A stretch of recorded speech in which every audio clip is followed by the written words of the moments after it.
Dawn breaks over the jungles of New Guinea, and the air already feels heavy with heat, fuel, and tension. It is 1943, in the middle of World War II, and the Pacific skies have become one of the most dangerous arenas on Earth. American pilots climb into their aircraft knowing that within minutes they may be fighting an enemy that seems to defy logic. The odds do not feel equal, not even close. Out there, somewhere beyond the clouds, the Japanese Mitsubishi A6M0 is already waiting. On paper, the United States has the advantage: industrial power, advanced engineering, and one of the most distinctive fighters ever built, the Lockheed P-38 Lightning. With its twin booms, heavy armament, and powerful engines, the P-38 is fast, heavily armed, and capable of long-range missions that most fighters can't match.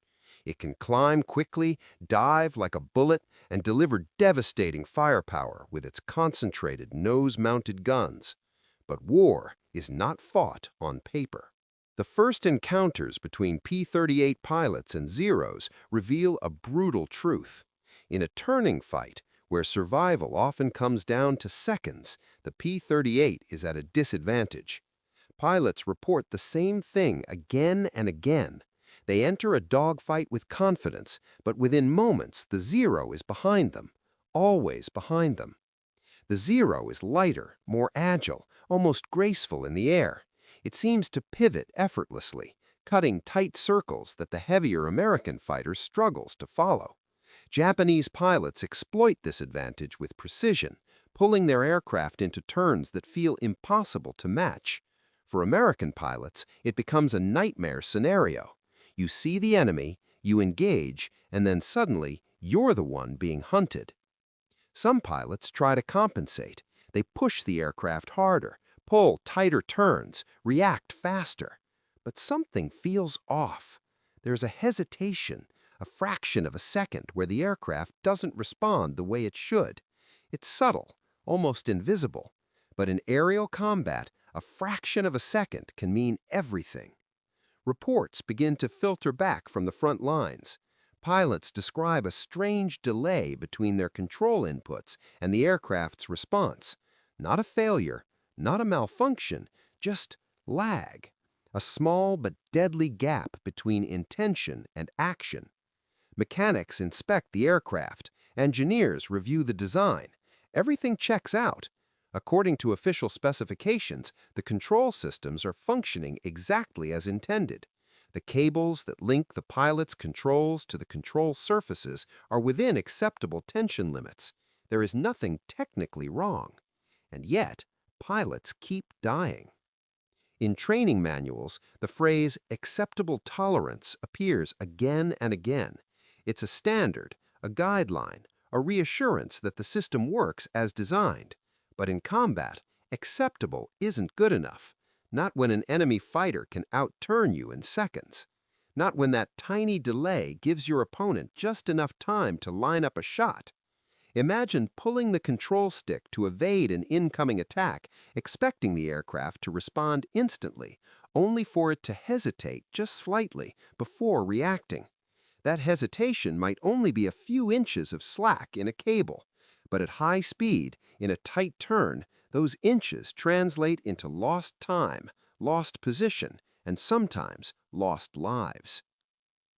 The P-38 is not a flawed aircraft. In many ways, it is ahead of its time. Its speed and firepower make it deadly in the right conditions. Pilots learn to use energy tactics, diving attacks, high-speed passes, avoiding turning engagements altogether. But not every fight allows for that. Sometimes you don't get to choose the terms of engagement. Sometimes the fight turns into a close, twisting dogfight, whether you like it or not. And in those moments, the Zero has the edge. Frustration grows among the pilots. They trust their aircraft, but they can't ignore what they're experiencing in the sky. Something is wrong, not in theory, but in reality. The difference between design and combat is becoming impossible to ignore. On the ground, mechanics watch these aircraft return from missions, if they return at all. They hear the bullet holes, the damage, the evidence of close calls. They hear the pilots talk about the turns they couldn't make, about the enemy that always seemed just a step ahead. One detail begins to stand out, not a dramatic failure, not a broken part, just a subtle imperfection hidden deep within the control system. Cable slack, a small amount of looseness that no one considered dangerous, a detail dismissed as insignificant because it fell within approved limits. But war has a way of exposing every weakness, no matter how small. In the skies over the Pacific, where speed, timing, and precision decide survival, that tiny slack becomes something else entirely. It becomes a delay, a hesitation, a moment where the aircraft is not fully under the pilot's control. And in a dogfight with a zero, a single moment is all it takes. The imbalance in the skies is not just about aircraft design or pilot skill. It's about something far more subtle, something hidden in the mechanics of the machine itself. A problem so small that it was overlooked by engineers, accepted by regulations, and yet amplified by the unforgiving reality of combat. At this point in the war, no one has a solution. The pilots adapt as best they can, the engineers stand by their data. The losses continue. But somewhere on a rough, muddy airstrip in New Guinea, among the noise of engines and the chaos of war, one mechanic is about to look at this acceptable problem and see it for what it really is. Not acceptable at all. The heat at Dobodura Airfield never really fades.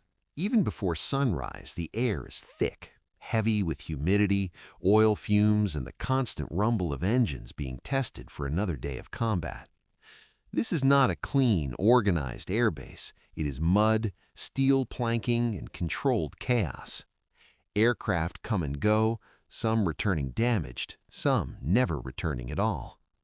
For the men on the ground, there is no glory here, only responsibility. The pilots may fight in the sky, but their survival often begins here with the mechanics. Every bolt, every cable, every control surface has to function perfectly, because once that aircraft leaves the runway, there is no second chance. Among these men is Technical Sergeant James McKenna. He is not a pilot. He does not wear medals for aerial victories, but he watches, he listens, and most importantly, he pays attention.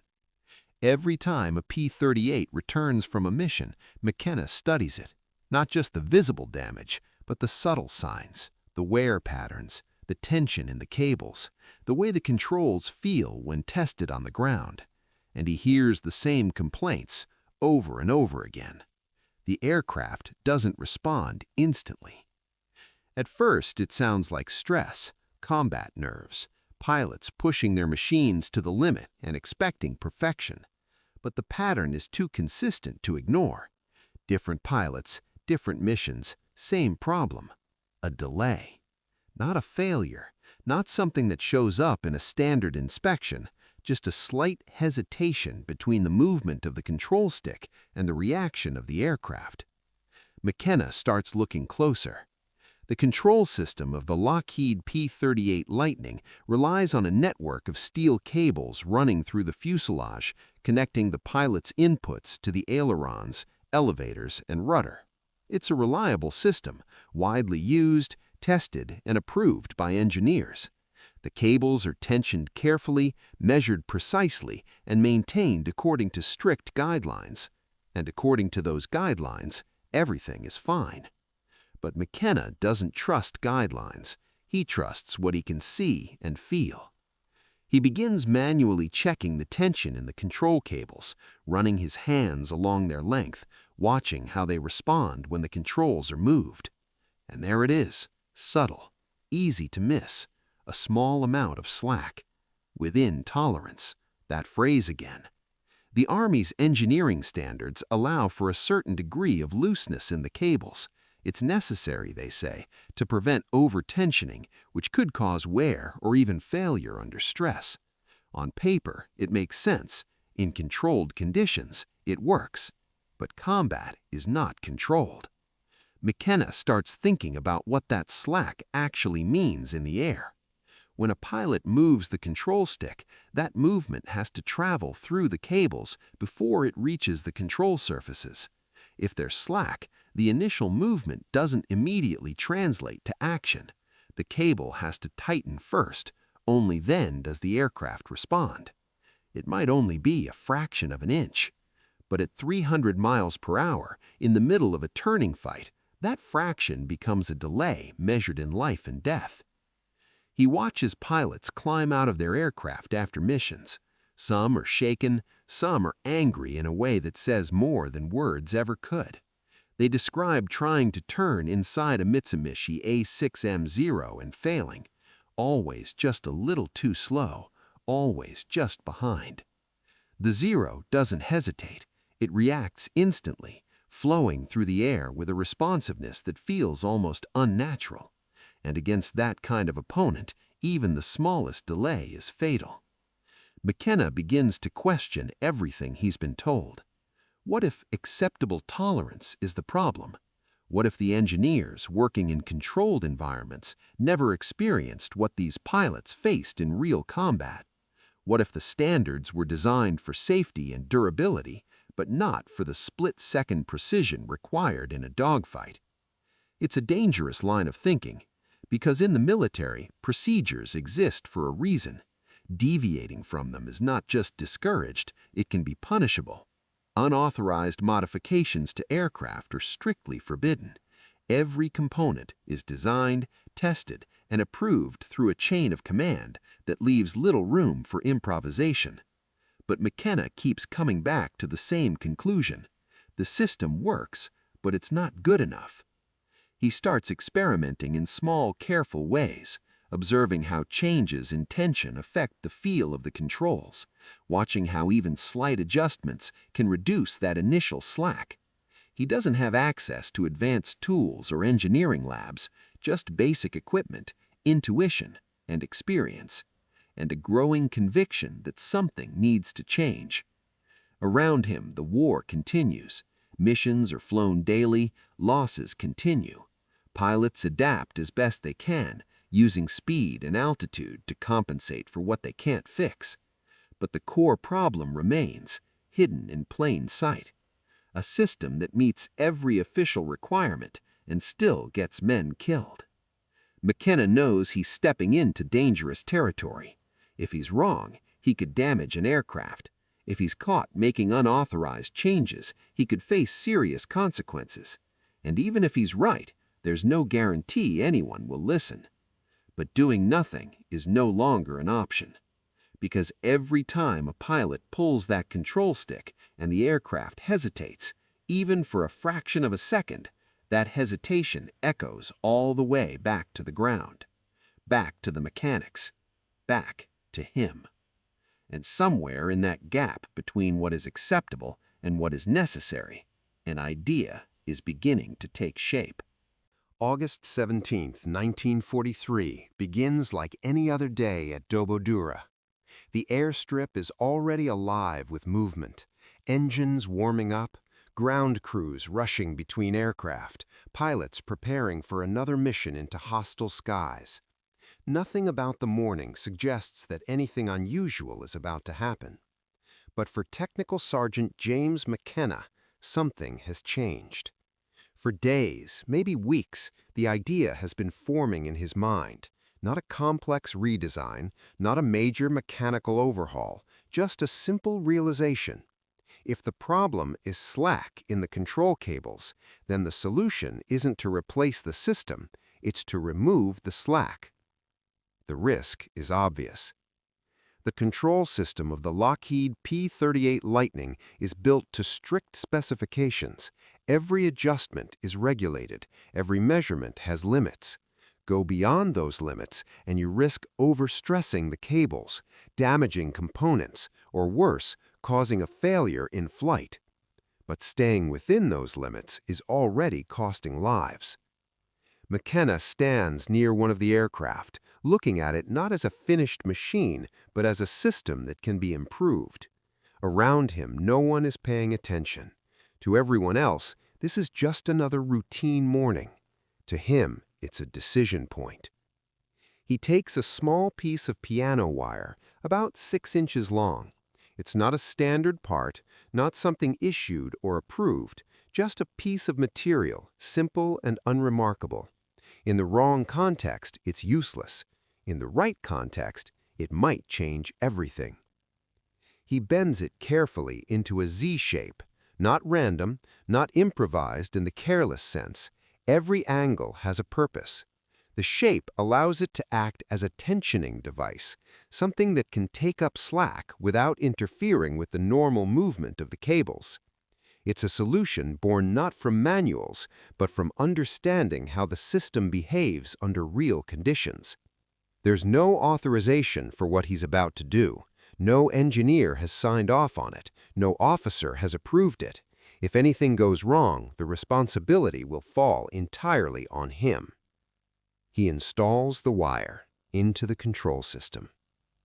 It's a small change, easy to miss, invisible to anyone not specifically looking for it.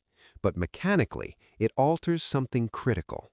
The moment the pilot moves the control stick, the slack is no longer there to absorb that initial movement. The response should be immediate. Should be. That's the uncertainty. There's only one way to find out. Lieutenant Hayes is assigned to fly the aircraft that morning. Like every other pilot, he knows the risks. He knows the reputation of the Mitsubishi A6M0. He knows that in a turning fight, he's at a disadvantage. What he doesn't know is that this aircraft is different. The engines roar to life. The P-38 rolls down the rough runway and lifts into the sky, climbing into the humid morning air. From the ground, McKenna watches, saying nothing. There's no way to track what happens next. No telemetry, no real-time feedback. Just silence and waiting. Out there, somewhere over the Pacific, Hayes encounters the enemy. The first moments of a dogfight are always chaotic. Aircraft closing at high speed, pilots scanning the sky, trying to gain position. Instinct takes over. Training guides every movement. Hayes spots a zero and commits. He pulls the control stick, and for the first time, something feels different. There is no hesitation. The aircraft responds instantly, almost sharply, as if the connection between pilot and machine has been tightened, refined. The delay he's used to compensating for, gone. The P-38 rolls into the turn faster than expected, tighter than expected. For a split second, that difference is everything. The Zero pilot, expecting the usual response, misjudges the angle, just slightly. But in a dogfight, slightly is enough. Hayes gains position, lines up his shot, fires. The first Zero goes down. There's no time to process it. Another enemy aircraft is already moving into position. Hayes reacts again, pulling into another turn. Again, the aircraft responds immediately. No lag, no wasted motion. Another shot, another hit. The second Zero falls. By now, the pattern is clear, but still unbelievable. The aircraft is doing things it wasn't able to do before, not by changing its speed or power, but by eliminating that tiny gap between input and response. The fight continues. 7 minutes later, 3 Zeros have been destroyed. On the ground, McKenna doesn't know any of this yet. He only sees the aircraft returning, one of many shapes appearing in the distance. It lands, taxis back, and comes to a stop. Hayes climbs out. There's a look on his face, not just relief, not just adrenaline, something else, confusion maybe, or realization. He starts talking immediately about the way the aircraft handled, about how responsive it felt, about turns he shouldn't have been able to make, but did. McKenna listens, because this is the moment everything changes. What started as a quiet, unauthorized modification, a 6-inch piece of wire bent into shape, has just proven something that no report, no manual, no engineering specification had captured. The problem was real, and now, so is the solution. There's no official announcement, no immediate recognition, just a growing awareness among the men on that airfield that something important has happened. A small idea, tested in silence, has just shifted the balance, if only slightly, in the skies over the Pacific. And word is about to spread. What happened in that 7-minute fight does not stay a secret for long. Not because of reports or official channels, but because pilots talk, mechanics talk. And in a place like Dobodura, where survival depends on shared experience, anything that works spreads fast. Lieutenant Hayes doesn't describe it as a miracle. He describes it as something more believable and more important. The aircraft felt right, responsive, immediate. Like the machine was finally doing exactly what he told it to do without hesitation. That's all the mechanics need to hear. At first, it's quiet. A few trusted crew chiefs approach McKenna, asking questions. What did you change? Where did you install it? How does it work? There are no blueprints, no official instructions, just demonstration, explanation, and repetition. A 6-inch piece of wire, bent into a Z shape, installed carefully to take up slack in the control cables. Simple. Almost too simple. And that simplicity is what allows it to spread. Within days, a handful of Lockheed P-38 Lightning fighters are modified, not through orders, but through trust. Crew chief to crew chief, mechanic to mechanic. Each one making the same careful adjustment, each one knowing they are stepping outside regulations. It's a risk every time, because none of this is authorized. If an officer inspects the aircraft closely enough, the modification could be discovered. If something goes wrong in flight, the consequences would be immediate and severe, not just for the mechanic who made the change, but for everyone involved. But something else is happening at the same time. Pilots start coming back, more often, and when they do, they're telling the same story. The aircraft feels different, more precise, more alive. The delay they used to compensate for is gone, and with it, a critical weakness. Dogfights begin to change. The Mitsubishi A6M0 is still agile, still dangerous, but now the P-38 is no longer lagging behind in those crucial first moments of a turn. The gap is closing, not through speed or firepower, but through responsiveness, through control. Pilots who once avoided turning engagements at all costs now find themselves able to react more effectively when those situations become unavoidable. They're still trained to use energy tactics, diving, climbing, striking fast, but now they have something they didn't have before: confidence in their controls. Numbers begin to shift, slowly at first, then more noticeably. Engagements that once ended in losses now end in stalemates, then in some cases, victories. The imbalance in the skies doesn't disappear overnight, but it starts to level out, all because of a detail that had been dismissed as insignificant. The modification spreads beyond a single airfield. Other units begin to hear about it, not through official briefings, but through stories. A pilot transfers to another squadron and mentions it. A mechanic shares the idea during a routine conversation. A crew chief demonstrates the technique to someone he trusts. There is no central coordination, no documentation, just a network of people who understand one thing: this works, and that makes it valuable. Of course, not everyone is convinced. Some officers remain skeptical.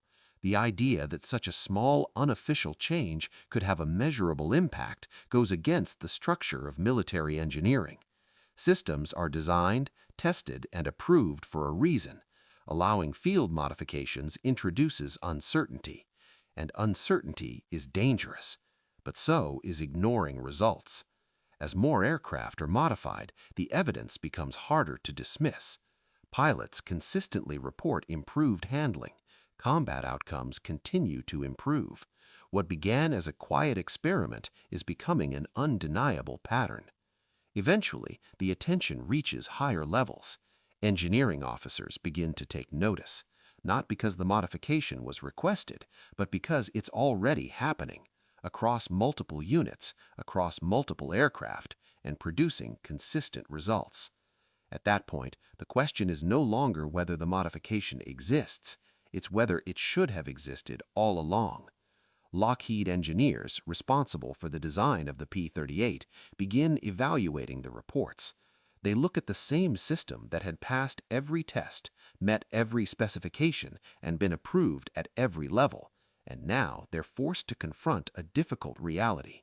The system worked, but it wasn't optimized for combat. The concept behind McKenna's modification, reducing slack to improve immediate response, begins to influence official design changes, not in the form of improvised wire, but through refined engineering solutions, adjustments to control linkages, improvements in tensioning systems, small changes built into the aircraft itself. What started as an unauthorized fix is becoming part of the official evolution of the machine. Back on the airfields, the mechanics don't talk about it in those terms. For them, it was never about redesigning the aircraft. It was about solving a problem they could see, feel, and measure in the only way that mattered, through the pilots who came back alive. There are no medals for this kind of innovation, no formal recognition, just the quiet knowledge that something they did made a difference measured not in reports or specifications, but in survival. And as the war continues across the vast expanse of the Pacific, that small, almost invisible modification continues to do its work, one aircraft at a time, one mission at a time, helping to close a gap that once seemed impossible to overcome. They never wrote his name in the official reports.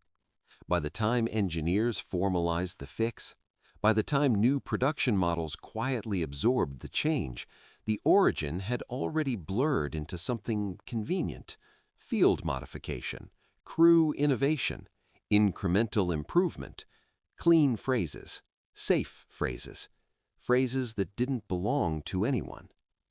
But out on the hot, mud-heavy airstrip at Dobodura, it had belonged to one man with a problem he refused to ignore. The problem was never dramatic on paper. It didn't look like a design flaw. It didn't trigger alarms in Washington. It measured less than half an inch, a slight slack in the control system, a delay so small it lived comfortably inside engineering tolerances. Acceptable, within spec, nothing to fix. Except in the air, that delay stretched into something else entirely. A pilot pulling hard into a turn wasn't just moving a stick, he was negotiating with time. And time in a dogfight was the only currency that mattered. A fraction of a second could decide whether a fighter slipped behind its opponent or drifted helplessly into a gun sight.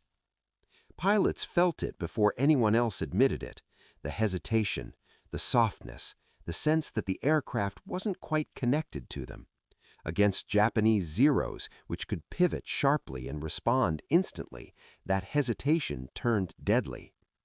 Reports came back in numbers, loss ratios, engagement outcomes, statistical summaries that hinted at a deeper issue without naming it.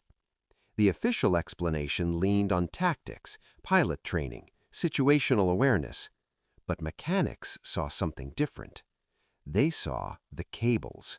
They saw how they stretched slightly under load, how they settled, how they carried just enough give to absorb precision.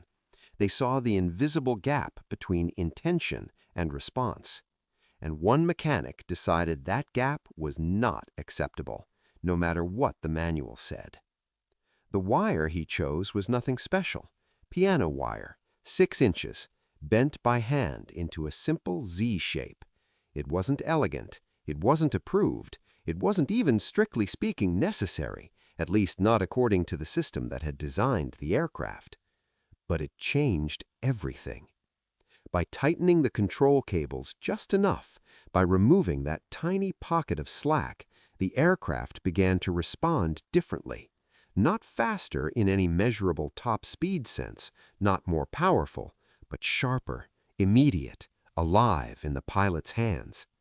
It didn't turn the aircraft into something new, it revealed what it could have been all along.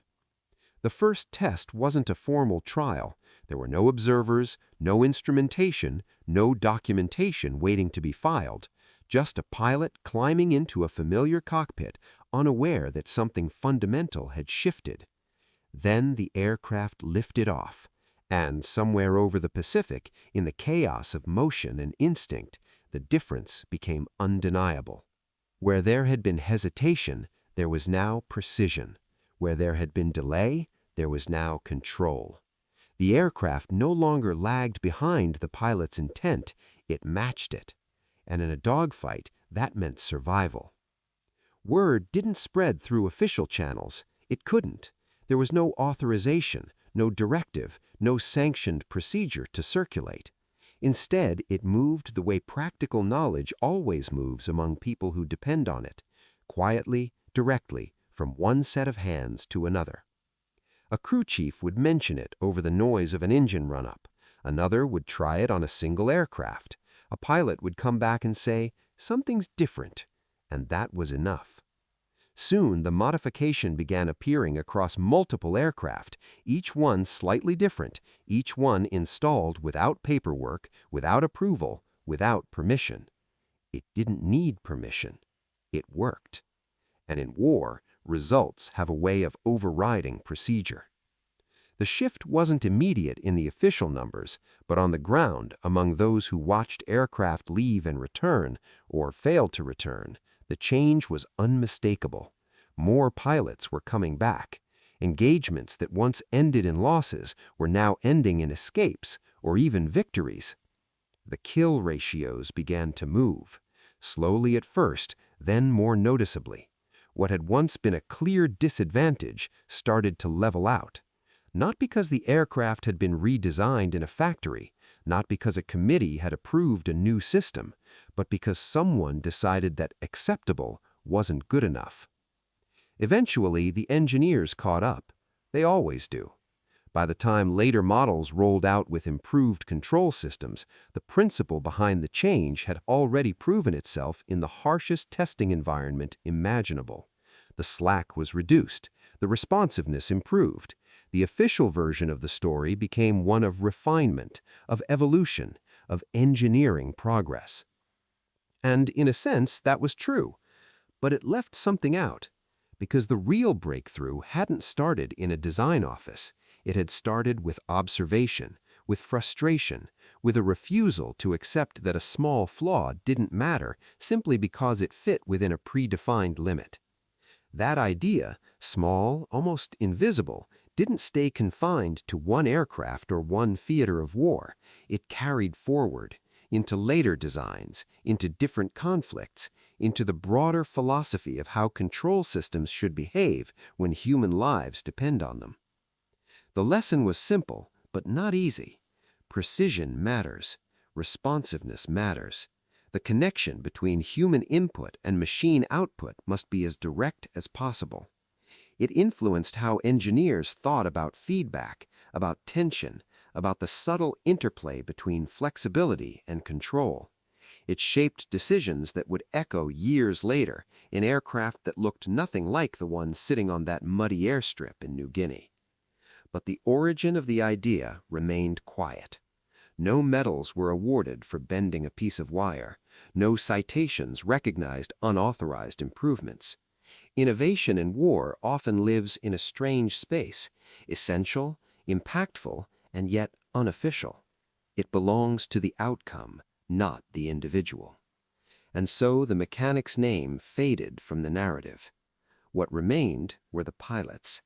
80, maybe 100 of them, men who flew aircraft that responded just a little faster, turned just a little tighter, gave them just a little more control in moments where control meant everything. They never saw the wire. They never knew exactly why their aircraft felt different, why it answered them more cleanly, why it gave them the edge they needed at the exact moment they needed it. They just came home.